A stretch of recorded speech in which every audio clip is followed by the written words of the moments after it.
Did you know that one of the world's oldest superstitions is alive and well right here in Turkey?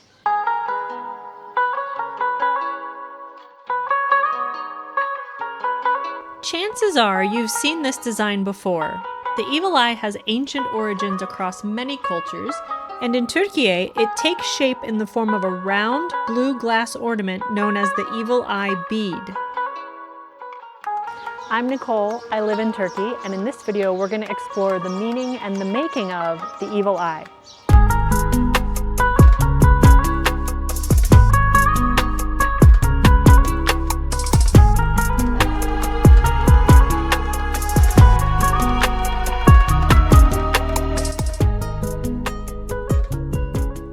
Today I'm in Nazarköy, which is near where the evil eye tradition started in Turkey. Nazar means evil eye, köy means village, so this is literally Evil Eye Village.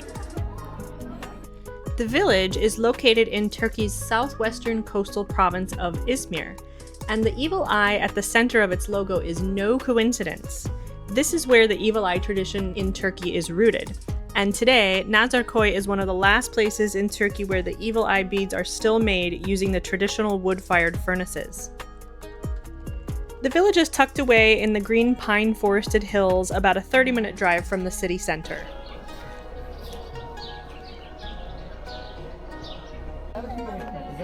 So what exactly is the evil eye? It's more of a good luck charm. It's meant to keep away evil and bad spirits. Belief in the evil eye goes back thousands of years and stretches across many different cultures. In Türkiye, it's known as nazar. In Greece, mati. In Italy, il malocchio. Sephardic and Middle Eastern Jewish cultures have this concept. The evil eye is not a religious symbol, it's cultural. In India and Pakistan, the evil eye is also called nazar, and you can see black eyeliner dots placed on children's foreheads in order to ward off evil.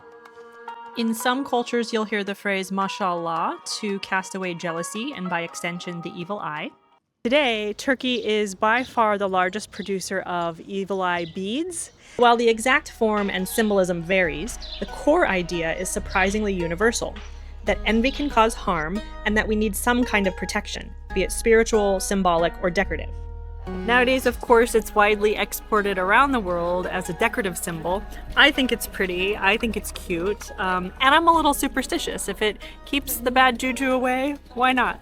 While I'm here, I'm going to try to find a working glass bead workshop to see how they're made the old-fashioned way, because I've heard there are around 5, which, if you can imagine, only 5 that do it the traditional way. Just because as globalization happened naturally and commercialization, it's very easy and cheap to produce this design overseas. And so a lot of the evil eye products that you see in shops and markets around the world, even in Turkey, have been mass produced somewhere in Asia, let's say.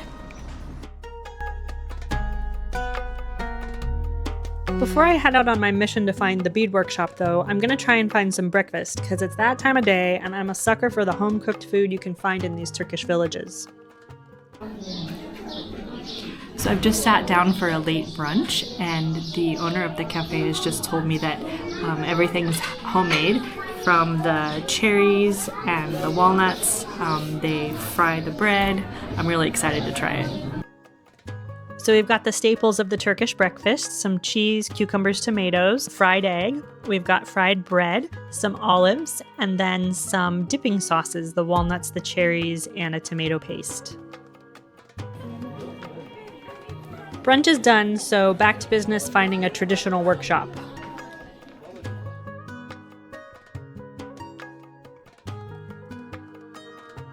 Okay, the sign says there are some workshops. We're gonna head this direction to see if we can't find one.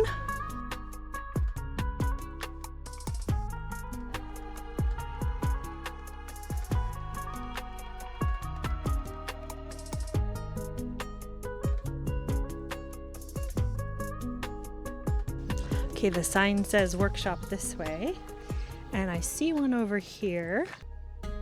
These piles of wood are probably for the fire, and it looks like a regular house there. It does say bead workshop.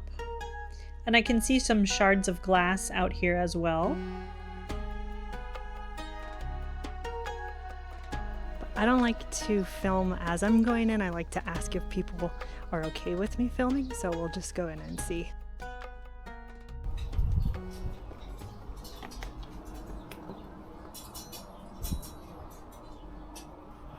Şimdi o, bak şurada arkada usta var ya, o şu anki en... This is Junet. He invited me to come inside and take a look. He says that the craftsman working at the back of the fire is currently one of the oldest masters remaining in the trade. His name is Ramazan. The heart of the workshop is the open furnace that they're seated around, traditionally fueled by wood, and reaching temperatures over 1200 degrees, which is the temperature necessary to melt raw glass. You can see how it glows and can imagine how hot it radiates into the workshop. The wood in the fire produces a lot of smoke, kind of like a campfire, and to ventilate, the roof of the workshop has a cutout to allow the smoke to escape. By the way, please give this video a like and subscribe. It'll help me show my videos to more followers. So what are they doing? All the clanging that you hear is from these long metal rods that the masters use to gather, shape, and manipulate the molten glass. The rods allow them to work safely at a distance from the fire, and you can see a chunk of blue glass here waiting to be melted down. Once they're shaped, the beads are placed into a cooling chamber where they can have a slow, controlled environment to cool evenly over several hours, and that prevents cracking and ensures durability.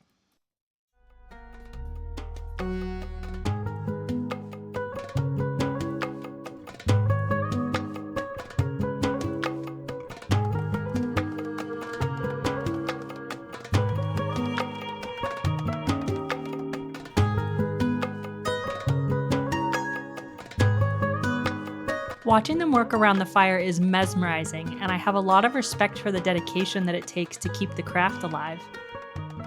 But I think I've soaked up enough of the heat in here for now, so I'm going to step out and continue my walk through the village.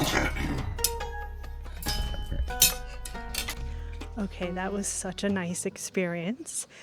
The guys were very serious about their work, but they were so chill, they invited me right in. I asked some questions about their work, and they have a showroom just across the street where Junet's mother is. And so I got some gifts for my family from there, and I'm really happy to know that they're handmade by local artisans. They were not mass-produced, and I just think it's a really special place, a really special craft, and a really special gift.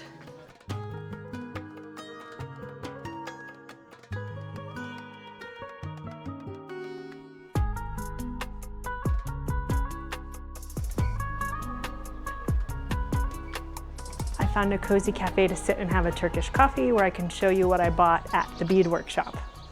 By the way, if you're curious about other Turkish culture topics, be sure to check out some of my other videos.